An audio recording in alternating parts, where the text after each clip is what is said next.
I had no choice. I was committed to the cause.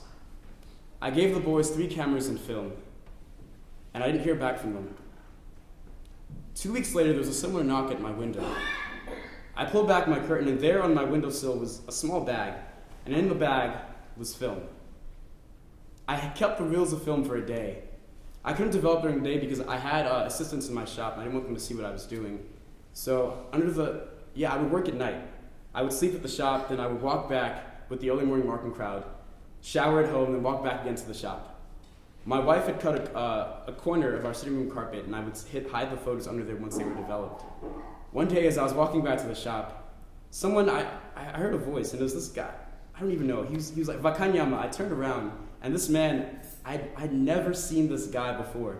He pulled me into a warm embrace and slipped this envelope into my back pocket. I turned around, and the man smiled heartily and just walked away. I was terrified, so I ran back to my shop, and I locked myself in the toilet. I took out the package from my pocket, and it was a letter. A letter from the major political prisoners at Kwaunoenda prison asking me to come photograph their living conditions in the wild. Again, I was terrified, but I had no choice. I assembled a team of my most trusted friends, and we drove 9 hours to Kwaunoenda. The prison was heavily guarded, but there were very few buildings, just flimsy prisoner tents here and there. As we were driving our truck by, the prisoners walked out. And once we got a good view of the prisoners, we stopped the car. By the time we had stopped the car, unfortunately, the Rhodesians were near again. So I went under the truck, grabbed out my camera, in rapid succession, I took as many pictures as I could. Then I stuffed the camera in my underwear. Don't worry, I had oversized overalls on. By the time I got up from under the car, there was a Rhodesian soldier right in front of me with the rifle aimed at my face. He said, "Hey, Kaffa, this is a no-stopping zone." I didn't know what to do, but I turned, and fortunately, one of my friends, he had opened the hood of the car and he was pouring water over the engine. He smiled at the soldier and said, "Hey, sorry, boss, the engine overheated." And just like that, we left. We went back to Highfields, and I developed the photos in the still of night. 2 weeks later, the knock again.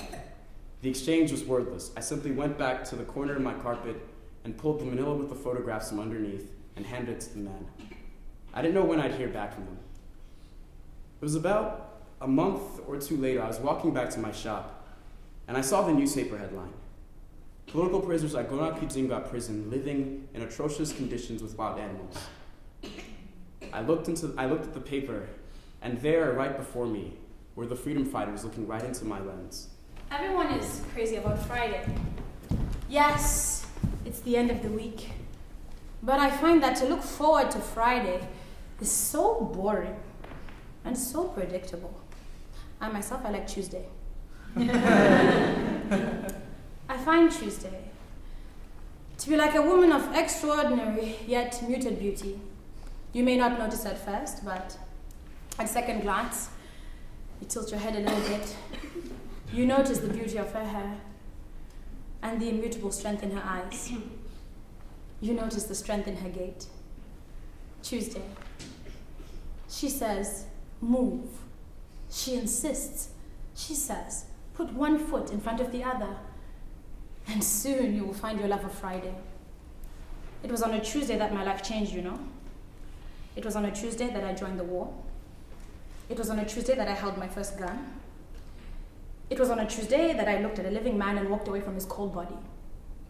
It was on a Tuesday that I dived headfirst into a pit latrine, sloshing about in feces, and swallowed a mouthful of maggots in order to dodge the incessant rain of Rhodesian bombs. That was on a Tuesday. What's that saying again?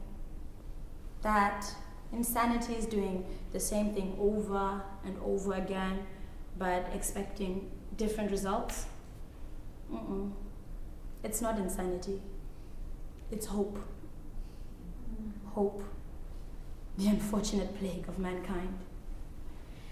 It's hope that made me join the war. It's hope that made me leave my family.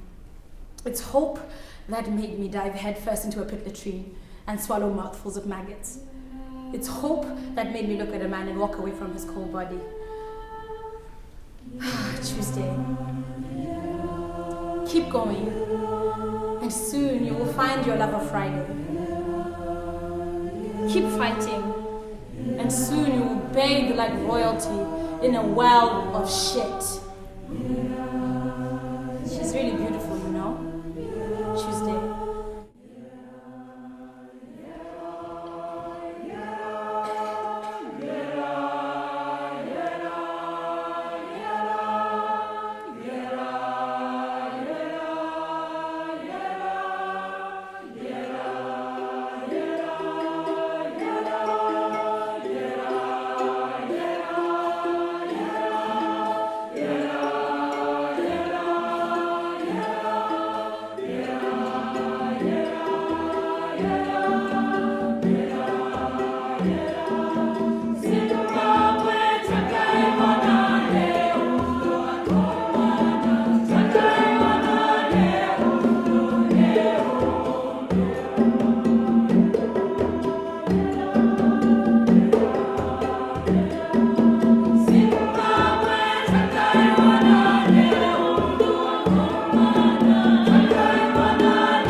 Because I did not want to be alone at the farm.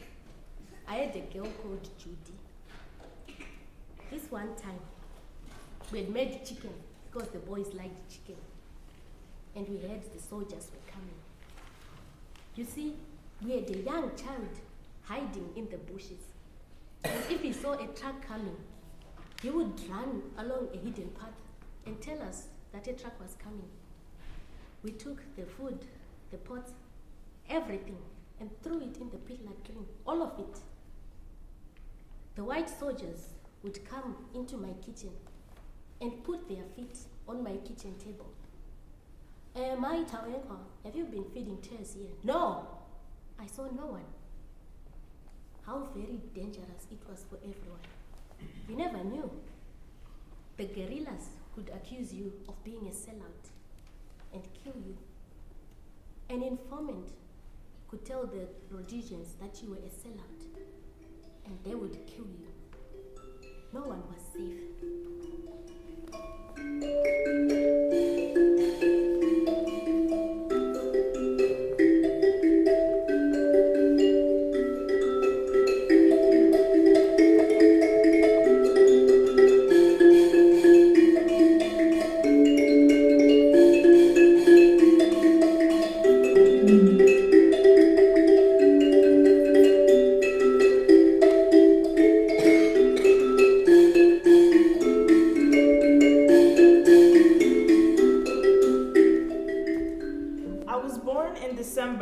Of 1958 in a clinic in Bare.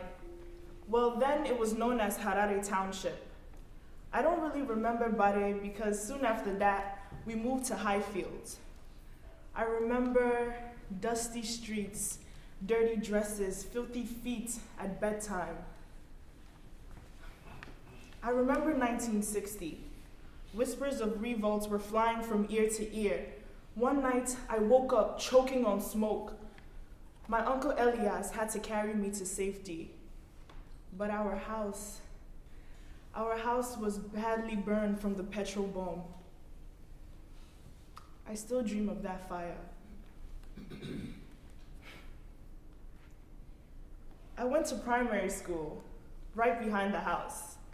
All I had to do to get in was touch my right ear with my left hand. Just like that. Simple, right? But I hated school back then. I missed the carefree life of running in the streets, kicking up clouds of dirt. Grade 1 was too stressful. I transferred in grade 2.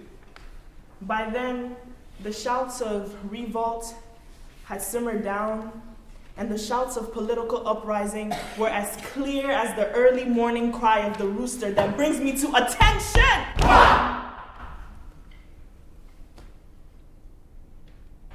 The big boys used to bully us in school. They would come and throw stones at the doors and the windows. You'd be sitting in class one day, and the next moment, you see yourself running home. One day I was running, and this old man beckoned me to come run with him. I was only 10. I looked at him and kept running faster. I knew he was a molester. So we left and went Kumusha because there was too much political unrest at the time. I was quite the little lady because I was coming from town, you know? We were civilized. The countryside was idyllic. The oranges were sweeter than any other oranges I had ever tasted, and boy, did I like sweets. The air was fresher than city air. But I missed my friends. There was this bully, Gary Murape. One day he was chasing me and I almost got run over by Dominique Mandija's car. I wish he would bully me now. I don't really remember when I knew it for myself. You hear your parents talking about it. You see your grandparents whispering about it. But because you've known nothing, you just don't know. It was 1976. I was at Wimpy ordering chips from the blacks only window when this Rhodesian trooper came up to me and said, "Get out, my enemies." That's when I knew. So I suppressed my feelings and didn't respond. We had to register guests in our own homes. If we didn't, we were taken to the police station. There was no dignity. They treated us like we were nothing. That's when I knew I had to go and fight. One day, before the dawn, I woke up with my best friend Anna.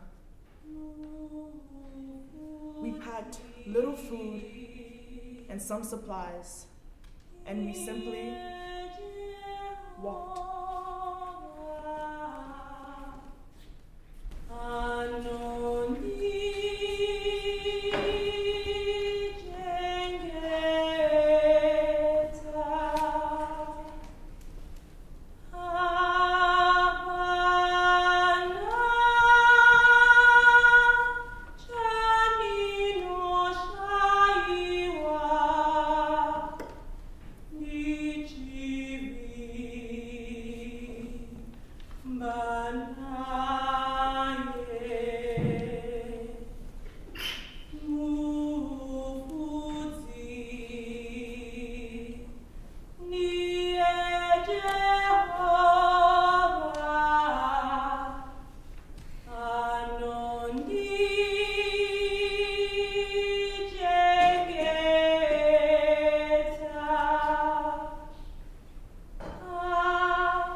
was June 6, 1978. I had just come back from sports with the kids and was just returning to my little 2-bedroom teacher's cottage to start marking their homework. I remember the door opened just a crack. I turned around and I was looking straight into the butt of an AK rifle. It was a black man, and immediately I knew they were here to make us cross into Mozambique.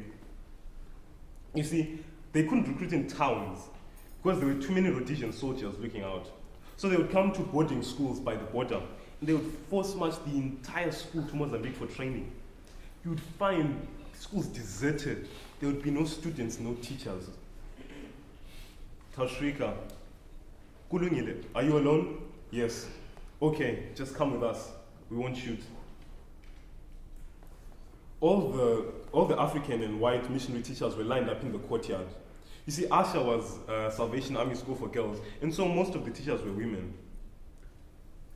I think the deputy headmistress saw me leaving the cottage with with those 2 boys, and she made the mistake of calling the headmistress on the telephone. I'm sure of it. One of those boys, he heard her calling. He must have heard her calling. He went in and he shot her. You see, their goal was to instill maximum terror. They then marched the teachers toward the classrooms, and then they marched us all towards the school area. The girls were running all over the place. They were panicking. The boys lined us up, and then they lined up themselves. It was 2 African men, John Nube and myself, 2 African women teachers, and then 3 white women teachers, excluding the deputy headmistress who was already dead. They lined us up, and then we all headed at the same time. It was a truck, and those boys, they thought it was the police. The principal at that moment was walking toward us, and I suspect she may have called the Rhodesian armed rifles. The boys paused. They looked at each other, and then they shot the white women at the same time. All 3 of them, pa, pa, pa! I saw Lieutenant Thompson's head fly. She was 20 years old, from Ireland. I saw Major Paulson die too.